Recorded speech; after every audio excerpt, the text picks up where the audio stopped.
আমি সকলোৱে দোয়া কৰোঁ কিন্তু আমাৰ দোয়াসমূহ কবুল নহয়। ইমান যে দোয়া কৰোঁ আমাৰ দোয়া আল্লাহৰ আৰশলৈকে গৈয়ে নাপায়। কি কাৰণত? আমি যে ইমান নামাজ পঢ়িছোঁ, ৰোজা ৰাখিছোঁ, তসবিহ তাহলিল কৰিছোঁ, ৰাতি ৰাতি তাহাজ্জুদৰ নামাজ পঢ়িছোঁ, সদকা খৈৰাত কৰিছোঁ, কিন্তু আমাৰ দোয়াসমূহ আল্লাহৰ আৰশলৈকে গৈয়ে নাপায়। আমাৰ অৱস্থাৰ পৰিৱৰ্তন নহয়, অৱস্থা সেই একেই হৈ থাকে। বেমাৰটো কি? মেডিচিন পিছত, প্ৰথমতে ধৰিব লাগিব বেমাৰটো কি। কি কাৰণত আমাৰ দোয়াসমূহ আল্লাহ তাআলাই কবুল নকৰে? অৱস্থাৰ পৰিৱৰ্তন কিয় নহয়? এক নম্বৰ বেমাৰ হৈছে আমাৰ অন্তৰ।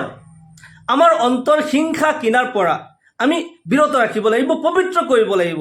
যেতিয়ালৈকে মোৰ অন্তৰ পৰিষ্কাৰ নহয়, আনৰ প্ৰতি হিংসা কিনাৰ পৰা, দুশ্মনী কৰাৰ পৰা যেতিয়ালৈকে মোৰ অন্তৰ পৰিষ্কাৰ নহয়, তেতিয়ালৈকে মোৰ দোয়া আল্লাহ তাআলাই কবুল নকৰে। কাৰণ অন্তৰ এনেকুৱা বস্তু, হাদিছ শৰীফত আহিছে, বহুত দীঘলীয়া ৰিৱায়ত হয়। এই হাদিছৰ এটা টুকুৰা হৈছে, আলা ওয়া ইন্না ফিল জাসাদি মুজগা ইজা সলুহাত সলুহাল জাসাদু কুল্লু ওয়া ইজা ফাসাদাত ফাসাদাল জাসাদু কুল্লু আলা ওয়া হিয়াল কলব। সকলো মানুহৰ অন্তৰত এক গোস্তৰ, এক মাংসৰ টুকুৰা আছে। যেতিয়ালৈকে সেই মাংস টুকুৰা ভাল থাকে, গোটেই শৰীৰ ভাল থাকে। আৰু যেতিয়া নেকি সেই মাংস টুকুৰা বেয়া হৈ যায়, পচি যায়, গোটেই শৰীৰ পচি যায়, লেতেৰা হৈ যায়, সেয়া হৈছে আলা, মনত ৰাখিবা, ওয়াহিয়াল কলব, সেয়া তোমালোকৰ অন্তৰ হয়, তোমালোকৰ দিল হয়। যেতিয়ালৈকে তোমাৰ অন্তৰ তুমি পৰিষ্কাৰ নকৰা, তোমাৰ জীৱনৰ কোনো আমল, কোনো দোয়া আল্লাহ তাআলাই কবুল নকৰে। এগৰাকী মহিলা, তেওঁ 5 ওয়াক্ত নামাজ পঢ়ে, ৰোজা ৰাখে, তসবিহ তাহলিল কৰে, কিন্তু জীৱনৰ অৱনতি, পেৰেচানি দূৰ নহয়, বালা মুসিবত পিছা নেৰে। জীৱনৰ পেৰেচানিৰ পৰা বিৰক্ত হৈ তেওঁ এজন আল্লাহৰ ওলিৰ ওচৰত গ'ল, হুজুৰ এনেকুৱা এনেকুৱা কথা, মই 5 ওয়াক্তৰ নামাজো পঢ়োঁ, সদকা খৈৰাতো কৰোঁ, মই তসবিহ তাহলিল কৰোঁ, ৰাতি ৰাতি তাহাজ্জুদৰ নামাজো মই পঢ়োঁ, কিন্তু মোৰ অৱস্থা পৰিৱৰ্তন নহয়, মোৰ সংসাৰত কোনো আয় উন্নতি নাই, পেৰেচানি বালা মুসিবত লাগিয়ে থাকে, মুসিবত এটা গ'লে আৰু এটা আহে। মোৰ ইয়াৰ বিপৰীতে মোৰ ওচৰৰ মহিলা এগৰাকী, তেওঁ দেখোন ভালকৈ আল্লাহৰ ইবাদত নকৰে, কিন্তু তাইৰ অৱস্থা দেখোন বহুত ভাল। আল্লাহৰ ওলিজন এইগৰাকী মহিলাৰ কথাত, বাক্যতে বুজি পালে, কথাতে বুজি পাই নহয়, যে তেওঁৰ অন্তৰত কি আছে। মহিলাগৰাকীৰ অৱস্থা বুজি পালে যে এইগৰাকী মহিলাৰ অন্তৰ হিংসা বিদ্বেষেৰে ভৰপূৰ হৈ আছে। মহিলাগৰাকীক বুজাবলৈ আল্লাহৰ ওলিজনে 1 গ্লাছ ঠাণ্ডা পানী লৈ আহিছে, স্পষ্ট ভাল পানী আৰু খাব পৰা পানী আনি টেবুলৰ ওপৰত ৰাখি দিছে, আৰু অলপমান জহৰ আনি, অলপমান বিষ আনি এই পানীত দি দিছে, 1 টোপালমান বিষ দি দিছে, আৰু মহিলাগৰাকীক ক'লে যে পানীখিনি তুমি খাই দিয়া। মহিলাগৰাকী চাই আছে যে পানীখিনি ভাল পানী আনিছিল, কিন্তু তাতে আকৌ বিষ দি দিছে। হুজুৰ আপুনি মোক মাৰিব খুজিছে? এই পানী খালেতো মই মৰি যাম, এই পানীটো খোৱাৰ উপযুক্ত নহয়, মই কেনেকৈ খাম? আল্লাহৰ ওলিজনে কয়, এতিয়া তুমি লাইনত আহিছা, তোমাক এতিয়া বুজাব পাৰিম। এতিয়া চোৱা, তোমাৰ জীৱনৰ নামাজ, ৰোজা, সদকা খৈৰাত, যিমান ইবাদত আছে, এই গিলাচত থকা সাফ সাফা পৰিষ্কাৰ পানীৰ দৰে হয়। তোমাৰ জীৱনৰ ইবাদতসমূহ এই পৰিষ্কাৰ পানী গিলাচৰ দৰে হয়। ঠিক এই ইবাদতসমূহৰ লগে লগে তোমাৰ অন্তৰত যে আনৰ প্ৰতি হিংসা বিদ্বেষ হৈ আছে, হিংসা বিদ্বেষৰ অগণি তোমাৰ অন্তৰত জ্বলি আছে, সেয়া এই 1 গিলাচ পৰিষ্কাৰ পানীৰ মাজত 1 টোপাল বিষৰ দৰে হয়। যিদৰে এই 1 গিলাচ পানীত, পৰিষ্কাৰ পানীত 1 টোপাল বিষ দি দিয়াৰ কাৰণে এই পানী খোৱাৰ উপযুক্ত নহয়, ঠিক তেনেদৰে তোমাৰ জীৱনৰ যিমান আমল আছে, যিমানে ভাল কাম আছে, যিমানে উপাসনা ইবাদত আছে, সেই তোমাৰ অন্তৰত থকা সেই আনৰ প্ৰতি হিংসা বিদ্বেষৰ অগণি, সেই বিষৰ কাৰণে আল্লাহৰ দৰবাৰত তোমাৰ জীৱনৰ আমলসমূহ কবুল হোৱাৰ কোনো উপযুক্ত নহয়। তোমাৰ দোৱাসমূহ সেই কাৰণে কবুল নহয়। তোমাৰ দোয়া আল্লাহৰ আৰশলৈকে গৈয়ে নাপায়। তোমাৰ জীৱন কেনেকৈ পৰিৱৰ্তন হ'ব? তোমাৰ দোয়া কেনেকৈ কবুল হ'ব? 1 নম্বৰ বেমাৰ হৈছে আমাৰ অন্তৰ। আমি পৰিষ্কাৰ কৰিব লাগিব। কাৰো প্ৰতি যাতে হিংসা বিদ্বেষ নাথাকে। কাৰোবাৰ ভাল হৈছে, সেইজনৰ কাৰণে দোয়া কৰা, আল্লাহ আৰু উন্নতি দান কৰক। হিংসা নকৰিবা, তাৰ ক্ষতি কৰাৰ চেষ্টা নকৰিবা। যদি কাৰোবাৰ প্ৰতি হিংসা কৰা হয়, তেতিয়াহ'লে নিজৰ অৱনতি আহে, নিজৰ জীৱনৰ আমলসমূহ বৰবাদ হয়, দোয়াসমূহ কবুল নহয়, জীৱনত বালা মুসিবত পেৰেচানি লাগিয়ে থাকে। 1 নম্বৰ বেমাৰ আমাৰ অন্তৰ পৰিষ্কাৰ কৰা। আমাৰ দোয়া কবুল নোহোৱাৰ 2য় নম্বৰ কাৰণ হৈছে যে চুগলি কৰা, কাৰোবাৰ কথা কাৰোবাৰ লগত লগাই ফুৰা। যিসকলে নেকি কথা লগাই ফুৰে, মানুহৰ মাজত বিশৃংখলাৰ সৃষ্টি কৰে, সমাজত বিশৃংখলাৰ সৃষ্টি কৰে, তেওঁলোকৰ জীৱনৰ আমলসমূহ বৰবাদ হৈ যায়। চুগলি ইমানে ভয়ানক পাপ হয়, চুগলিখোৰ মানুহ তেওঁ নিজৰ আত্মাৰ দুশ্মন হয়, লগে লগে সমাজৰ দুশ্মন হয়, দেশৰ দুশ্মন হয়। চুগলিখোৰ কিমান ভয়ানক হয় আপুনি এটা সৰু এটা ঘটনা শুনিলে আপুনি বুজি পাব। ইমাম গাজ্জালী ৰহমাতুল্লাহ আলাইহি লিখিছে, তবে তাবিনৰ যুগত মানুহ বেচা কিনা হয়, গোলাম বান্ধি এইবোৰ বেচা কিনা হয়। এজন ব্যক্তি তেওঁ বান্ধি কিনিবলৈ বজাৰত গৈ বিচাৰি বিচাৰি এজনী সুন্দৰ ভাল লগা ছোৱালী এজনী দেখা পালে। যেতিয়া মালিকক সুধিলে ছোৱালীজনী কেনেকুৱা, কাজকৰ্ম কেনেকৈ কৰে, কথাবোৰ শুনে নে নাই, তেতিয়া মালিকে ক'লে গোটেই কাজকৰ্ম ভালকৈ কৰে, কোনো কথা নাই, তুমি যি ক'বা সেয়াই মানিব, কিন্তু এটা প্ৰব্লেম আছে। প্ৰব্লেমটো হ'ল যে তেওঁ চুগলি কৰে, কথা লগাই ফুৰে আৰু মানুহৰ মাজত কাজিয়া সৃষ্টি কৰে, বিশৃংখলাৰ সৃষ্টি কৰে। এতিয়া যিজনে কিনিব, গ্ৰাহকজনে তেওঁ চিন্তা কৰিলে মোৰ ঘৰত বেলেগ কোনো মানুহ নাই, অকল গিৰিয়েক ঘৈণীয়েক, চুগলিটো কাৰ লগত কৰিব, গতিকে যদি কাজকৰ্ম ভালকৈ কৰে, দেখাটো ধুনীয়া, কিনি লৈয়ে যাওঁ, সেই বুলি ছোৱালীজনী কিনি আনিলে। আনি ঘৰত আনি ধুনীয়াকৈ বুজাইছে যে চোৱা, তোমাৰ যেতিয়া যি লাগে মই দিম, তোমাৰ খোৱা পিন্ধাৰ কোনো কিছু অভাৱ নহয়, কিন্তু তুমি ঘৰতে থাকিবা, এই বাউণ্ডাৰীৰ ভিতৰতে থাকিবা, বাহিৰত ক'তো নাযাবা আৰু চুগলি নকৰিবা।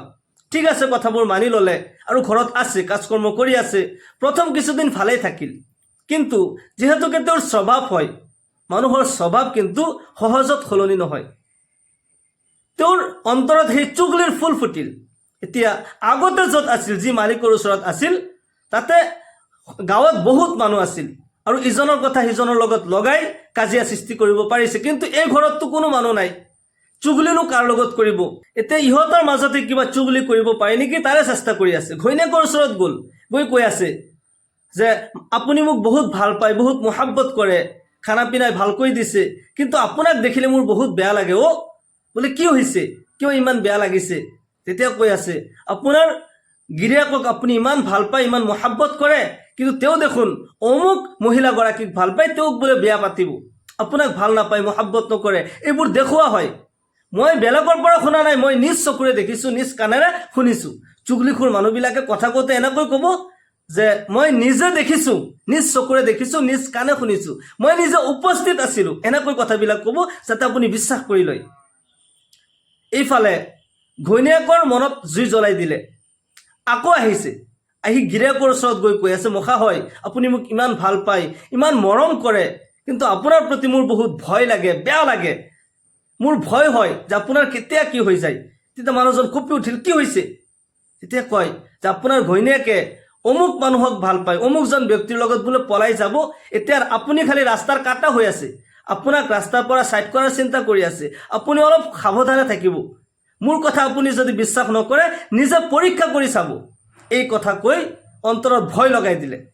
আকৌ আহিছে ঘৈণীয়েকৰ ওচৰত, আহি কৈ আছে যে আপোনাৰ মই ভাল চিন্তা কৰিছোঁ, আপুনি যদি ভাবে যে আপোনাৰ গিৰিয়েক আপোনাৰে চিৰজীৱন হৈ থাকক, তেতিয়াহ'লে অমুক জেগাত মই এজন কবিৰাজক চিনি পাওঁ, তেওঁ তাবিজ দিব, যদি আপুনি তাবিজ লয় তেতিয়া আপোনাৰ গিৰিয়েক আপোনাৰে হৈ থাকিব, পৃথিৱীৰ কোনো মহিলাৰ ফালে তেওঁৰ চকু নাযায়। এতিয়া মাইকী মানুহ, অন্তৰ হৈছে কোমল, সহজত তেওঁ কথাটো মানি ল'লে, বিশ্বাস কৰি ল'লে। ঠিক আছে, মই এতিয়া কি কৰিব লাগে? তেতিয়া ছোৱালীজনীয়ে কৈ আছে যে আপোনাৰ গিৰিয়েকৰ 3ডাল চুলি আপুনি কাটি আনিব লাগিব, যেতিয়াই সুবিধা পায় 3ডাল চুলি আপুনি কাটি আনিব, সেই চুলি লৈ গ'লে তেওঁ তাবিজ বনাই দিব। এতিয়া ইমান সুখৰ সংসাৰ, তে ইজনে সিজনক ভয় কৰি আছে। ৰাতি যেতিয়া টোপনি যায়, মহিলাগৰাকীৰ ঘৈণীয়েকৰ চিন্তা হৈছে কেতিয়া টোপনি যায় মই চুলি কাটি আনো, সেইকাৰণে চুলি লগত লৈ লৈছে। গিৰিয়েকৰ চিন্তা হৈছে যে মোৰ ঘৈণীয়েকে, মোৰ বিবিয়ে মোক কেতিয়া মাৰি পেলায়। ৰাতি যদিও শুইছে, টোপনি নাই, ভয়, বিচনাৰ তলত, তেওঁৰ গাৰুৰ তলত তলোৱাৰ লৈ শুই গৈছে। চাওঁ, পৰীক্ষা কৰি চাওঁ, টোপনি নগৈ নাক বজাই আছে তেওঁ। যেতিয়া নাক বজাই শুই গৈছে, ঘৈণীয়েকে ভাবিলে যেতিয়া কিজানি টোপনি গৈছে, চুলি কাটাৰ এইটোৱে সুযোগ। যেতিয়া চুলি লৈ আগবাঢ়ি যায় চুলি কাটিম বুলি, গিৰিয়েকে নাক বজাইহে আছিল, তেওঁ টোপনিটো যোৱা নাই। লাহে লাহে চকু মেলি যেতিয়া চাই যে ঘৈণীয়েকে চুৰি লৈ আহি আছে, তাৰমানে মোক মাৰিব। আচলতে মাৰিবলৈতো অহা নাই, চুলি কাটিবলৈহে আহিছিল, কিন্তু এখেতে সেই কথাটো শুনিছিল যে মাৰিব আপোনাক, সেইকাৰণে তেওঁ এতিয়া লগে লগে তলোৱাৰ ওলাই ঘৈণীয়েকক কতল কৰি দিলে। আল্লাহু আকবাৰ।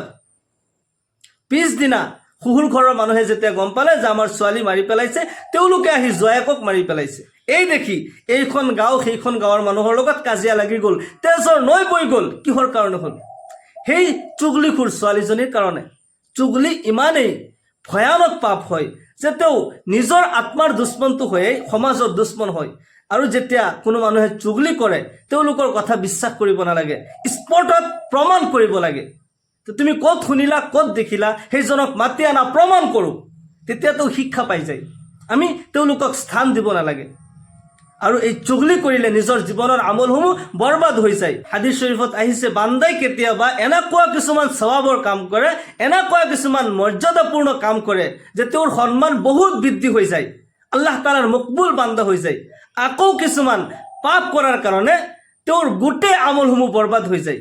আপুনি নামাজ পঢ়িছে, মছজিদৰ পৰা ওলাই কাৰোবাৰ বদনাম কৰি আছে, কাৰোবাৰ চুগলি কৰি আছে, আপোনাৰ এই নামাজৰ যিমান ফজিলত আছিল, যিমান সৱাব আছিল, আপুনি মছজিদৰ চোতালতে শেষ কৰি থৈ গ'ল। যিমান সৱাব আপুনি পাইছিল, ঘৰ পোৱাৰ আগতে ৰাস্তাতে আপুনি ধ্বংস কৰি দিলে। সেইকাৰণে সাৱধান, চুগলি কেতিয়াও নকৰিব। তৃতীয় নম্বৰ যিটো গলতি, সেয়া হৈছে যে আমি আল্লাহৰ লগত শৰীক কৰোঁ নাজানাকে। আমি স্পষ্টভাৱে আল্লাহৰ বাহিৰে অন্য কাৰো আমি উপাসনা কৰা নাই, কিন্তু কিছুমান বাক্য আমি এনেকুৱাকে কওঁ যাৰ দ্বাৰা নেকি শিৰিক লাজিম আহি যায়, যিটো আমি বুজিব নোৱাৰোঁ, সহজত ধৰিব নোৱাৰোঁ যে মই কি কৈ আছোঁ। এতিয়া বৰষুণ হ'ব, নাউজুবিল্লাহ, এই কথাটো যে মই ক'লোঁ, বৰষুণ হ'বনে নাই এই কথা ক'ব পাৰি যে বৰষুণ হোৱাৰ সম্ভাৱনা আছে, বৰষুণ হ'ব পাৰে, কিন্তু বৰষুণ হ'ব বা আজি বৰষুণ নহ'ব, এয়া শিৰিক হয়। পীৰৰ মাজাৰত যোৱা, তাৰ পৰা সন্তান বিচৰা, সন্তান হোৱা নাই, সন্তান দেনেৱালা কোন হয়? আল্লাহ হয়। পীৰৰ মাজাৰত গ'লে পীৰেতো দিব নোৱাৰে। অলি বুজুৰ্গসকল যেতিয়া ইন্তেকাল হয়, তেওঁলোকৰ কাৰণে আমি তেওঁলোকৰ কবৰত গৈ তেওঁলোকৰ কাৰণেহে আমি দোৱা কৰিব লাগে। তেওঁলোকৰ পৰা যদি কিবা বিচাৰিছোঁ, সেয়া শিৰিক হয়। তাতে মাথা নত কৰিছোঁ, মূৰ লগাইছোঁ, চুমা খাইছোঁ, এইবোৰ গলত আকিদা হয়, এইবোৰ শিৰিক হয়। এইবোৰ কেতিয়াও নকৰিব। এইবোৰ যদি কৰে, আপুনি নামাজ পঢ়িছে, ৰোজা ৰাখিছে, যিমান দোৱা কৰিছে, এইবোৰ সকলো আমল বৰবাদ হৈ যাব। জীৱনত কেতিয়াও এই পাপ কেতিয়াও নকৰিব। আল্লাহৰ লগত কাকোৱে অংশীদাৰ নবনাব। 4 নম্বৰ গলতি হৈছে যে জিনা কৰা। জিনা ইমানেই ভয়ানক পাপ হয় যাৰ শাস্তি আল্লাহ তাআলাই দুনিয়াতেই ঘোষণা কৰি দিছে। আজ-জানিয়াতু ওয়াজ-জানি ফাজলিদু কুল্লা ওয়াহিদিন মিনহুমা মিআতা জালদা। ভেবিচাৰিণী আৰু ভেবিচাৰীক কঁকাললৈকে পুতি দিয়া আৰু পাথৰ মাৰি মাৰি মানুহৰ আগত শ্বহীদ কৰি দিয়া, যাতে মানুহে শিক্ষা ল'ব পাৰে। যদি তেওঁলোক অবিবাহিত হয়, তেওঁলোকক 80টাকৈ বেত মাৰা, মানুহৰ আগত শিক্ষা দিয়া।